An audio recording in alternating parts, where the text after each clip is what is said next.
Do you need to sell your home fast in 2024? Here are the top 3 tips that will get your home sold fast. Starting off is the importance of having a buyer-ready home. What this means is your home needs to be in a state or a condition in which when a buyer walks in, they can really visualize themselves, their family, utilizing the space, and really enjoying themselves in your home. So what you want to do really is depersonalize and declutter. That's kind of step number 1, is take a look at each room, room by room. And this is a great thing to do in kind of a pre-listing consultation, is go room by room, have a look at what's in there, and take a look. Oftentimes, I love removing at least one piece of furniture from each room. Especially if you have 2 dressers in a bedroom, right? Let's get that down to 1. If you have a closet that's packed end to end with clothes, let's take half of your clothes and put them away in storage, and really open up that closet, show that there's space.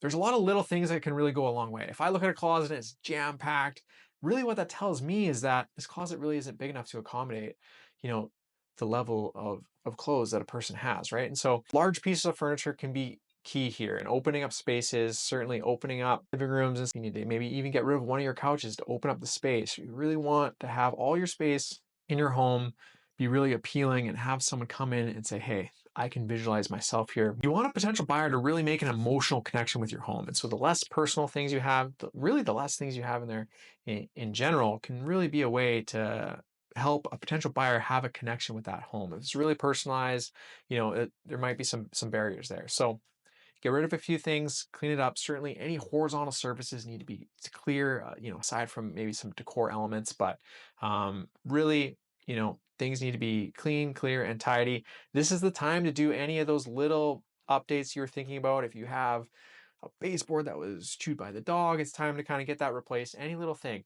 There's a hole in the wall that was kind of spackled over but wasn't painted. Here are the things to kind of tidy up all those little things so that there's no little things detracting from someone's experience in the home.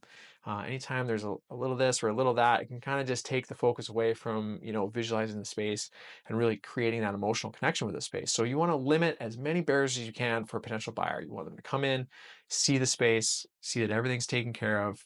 Okay, tip number 2, and this really hinges on the first thing we talked about, is having a buyer-ready home, is your marketing plan. Professional photography is going to be one of those early steps that you take in the listing process. And so the home needs to be ready for that declutter, get those photos. I love to do video tours as well. Gives you a chance to walk through the home and really showcase some of the features that aren't going to be really listed on the MLS, right? The MLS has a lot of that tangible data that's important.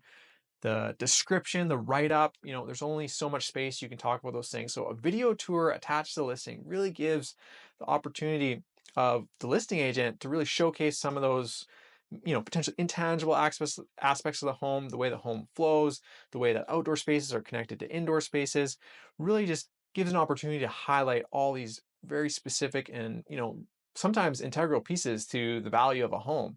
So this is great to do. And this is when, that home is ready to go and kind of everything's in place to have your photos taken, get your video.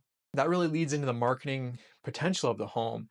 Every home gets posted on the MLS, and there's standard of what you're going to see there. It's 30 photos, the specifications of the home, beds, baths, square footage, etc., the listing description. But aside from that, if you have great video and photo content that you can post elsewhere, you can get more eyeballs on that property. Really, at the end of the day, the goal in marketing your home is to get as many people to, really the first step is just to see that home is for sale. And so the more people that you can get this marketing material in front of, the better, right? It's the higher likelihood that someone's going to actually, take the time to go see the home, a higher likelihood that someone sees it, that they're going to write an offer, that you're going to get accepted offer, and you're going to get a great deal on your home and be able to move on to your next chapter, right? So it all starts with getting eyeballs on that property. Digital marketing is a great way to do that.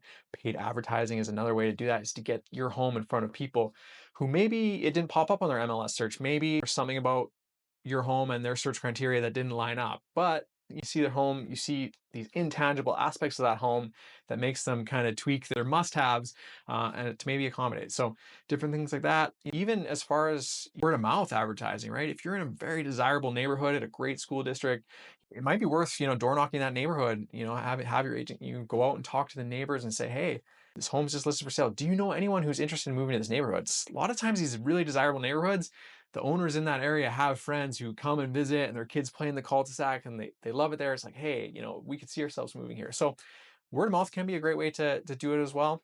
Third and most important aspect here in today's marketplace is going to be pricing. You need to be priced competitively. It needs to be priced sharp. This doesn't mean it needs to be listed under market value, but it does mean it needs to be priced with the comparable solds in the neighborhood or the comparable solds of that style or size or the specific features of that home. Listings that are overpriced, sellers who are saying, I would love to sell my home if I can get this exaggerated price point, are sitting on the market, are not getting traffic, are not getting people going from, hey, I saw it for sale to, hey, let's go take a look. So in today's marketplace where there is a lot of inventory, you need to be really sharp on your pricing. And the market will tell you quite quickly whether or not, you're priced accordingly. If you, go for that higher list price and you just don't get the activity, that's going to be a sign that it's just out of reach. And so there's kind of different ranges of being overpriced. There's overpriced where you're still getting people show up but no one's willing to write an offer. There's overpriced to where no one even books a showing. If you're really motivated to sell, you need to be price sharp. If you're it would be great to sell if I could get this price. Right now, the marketplace just isn't really an option to have that. It's just going to sit there. You're not going to get any traffic. It's going to be just a giant waste of your time. So being priced competitively is key. All right, there it is. There's your 3 tips that are going to get your home sold if you need to sell quick in 2024.